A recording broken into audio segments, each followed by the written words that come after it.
This is the Inductor Coil Calculator for calculating inductance values of cylindrical coils. Let's look at the input fields. First, we have a core material drop-down menu with 4 options. Air core with a permeability of 1, ferrite with a permeability of 100, iron powder with a permeability of 1000, and silicon steel with a permeability of 5000. For this demonstration, I'll use air core. Next, we need to enter the number of turns N, which is how many times the wire wraps around the coil. Then enter the diameter in millimeters, which is the coil's diameter. Finally, input the length in millimeters, which is the coil's axial length. Let me work through an example.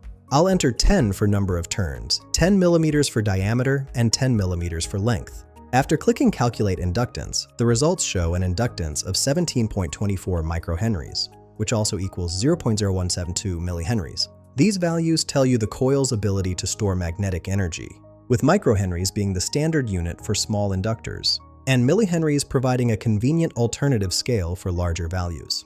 This calculator streamlines inductor design calculations. Find the link in the description below.